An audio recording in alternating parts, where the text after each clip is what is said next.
कल्पना कीजिए एक ऐसी दुनिया की जहां बच्चे पैदा होने से पहले डिजाइन किए जाते हैं, जहां इंसान के दिमाग से मशीन सीधे जुड़ चुकी हो और जहां आपका हर विचार, हर डर, हर सपना किसी सर्वर में रिकॉर्ड हो रहा हो। ये भविष्य नहीं है, ये सब शुरू हो चुका है। हम सोचते थे कि टेक्नोलॉजी हमें बचाएगी, लेकिन असल में हम खुद को सौंप चुके हैं एक ऐसी ताकत के हवाले जिसे न कोई समझता है न रोक सकता है। एआई अब सिर्फ एक टूल नहीं है, ये धीरे धीरे आपकी सोच बन रहा है, आपकी पसंद, आपके रिश्ते, आपकी यादें। ये कहानी नहीं है, ये चेतावनी है। अगर आपने अभी नहीं सोचा तो सोचने लायक कुछ बचेगा ही नहीं। टेक्नोलॉजी बनाम ह्यूमैनिटी, हम कहां जा रहे हैं? एक ऐसा वीडियो जो आपके सोचने का तरीका बदल देगा। हजारों साल पहले इंसान ने एक पत्थर को औजार में बदला और वहीं से कहानी शुरू हुई। वो पत्थर, वो आग, वो पहिया, वो तकनीक थी, लेकिन तब वो तकनीक इंसान के हाथ में थी। आज इंसान खुद तकनीक के हाथों में है। हमने प्रकृति को समझा, उसके नियमों को तोड़ा और नई सीमाएं बनाई।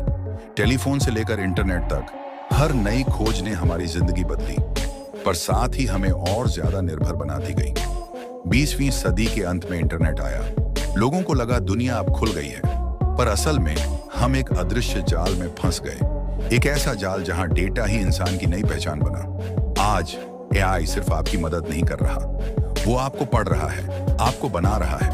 आपकी हर क्लिक, हर टच, हर रुकावट, सब कुछ एआई सीख रहा है और फिर उसी डेटा से वो आपको कंट्रोल भी करता है। क्या आपने कभी सोचा है कि आप जो सोच रहे हैं वो आपकी सोच है या किसी एल्गोरिदम की दी गई दिशा?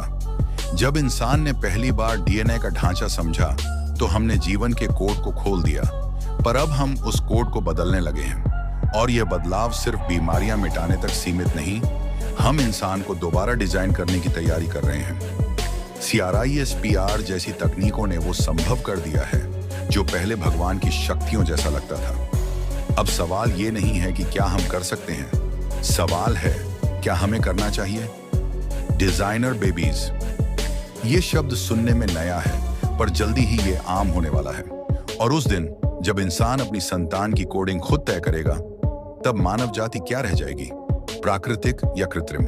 अगर इंसान की सोच मशीन से तेज हो जाए, अगर उसकी आंखें नाइट विजन देखें और उसके हाथों में शक्ति हो लोहा तोड़ने की, तो क्या वो अब भी इंसान कहलाएगा?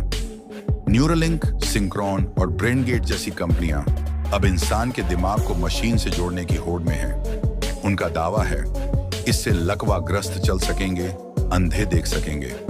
लेकिन असली सवाल यह है, कौन कंट्रोल करेगा किसे?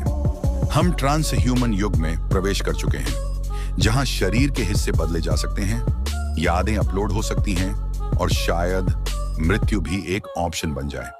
पर अगर मशीनें हमारी यादें, भावनाएं और निर्णय ले लें, तो क्या बचा इंसान के पास? क्या बची आत्मा? हम जिस दुनिया की ओर बढ़ रहे हैं उसमें एक सवाल उठता है, क्या इंसानियत और तकनीकी विकास के बीच संतुलन संभव है? क्या हम जितनी तेजी से बढ़ रहे हैं उतनी ही तेजी से खुद को खो भी रहे हैं? क्या हम अपनी स्वतंत्रता और पहचान को छोड़कर एक तकनीकी मशीन का हिस्सा बन रहे हैं? क्या हमें इस तकनीकी भविष्य का सामना करना चाहिए या फिर हम एक इंसानियत से भरी स्थिर दुनिया में लौटना चाहते हैं? यह सिर्फ एक भविष्य की कल्पना नहीं, यह हमारी आज की चिंता है। क्या हम इस तकनीकी बदलाव से खुद को बचा पाएंगे? यह वीडियो सिर्फ एक चेतावनी नहीं बल्कि एक सवाल है। क्या आपने कभी सोचा है कि जिस दुनिया को आप जानते हैं वो सिर्फ एक छलावा है? क्या आपने कभी महसूस किया है कि आप जिस मशीन से भागने की कोशिश कर रहे हैं वो अब आपके भीतर समा चुकी है? आप जितना इसे नजरअंदाज करेंगे, ये उतनी ही तेजी से आपके दरवाजे तक पहुंचेगा। इस कहानी को खत्म मत होने दीजिए, इसे और लोगों तक पहुंचाइए। क्या आप अपनी पहचान और स्वतंत्रता को बचाने के लिए तैयार हैं या फिर आप भी एक और साइलेंट फॉलोवर बनकर रह जाएंगे? अगर आपको डर है तो इसे लाइक कीजिए, अगर आपको यह सच जानना है तो इसे शेयर कीजिए, और अगर आप इस बदलाव का हिस्सा बनना चाहते हैं तो इस चैनल को सब्सक्राइब कीजिए, क्योंकि हम आपको वो सब दिखाएंगे जो छुपाया जा रहा है। आपका भविष्य आपके हाथ में है, क्या आप इसे बदल सकते हैं?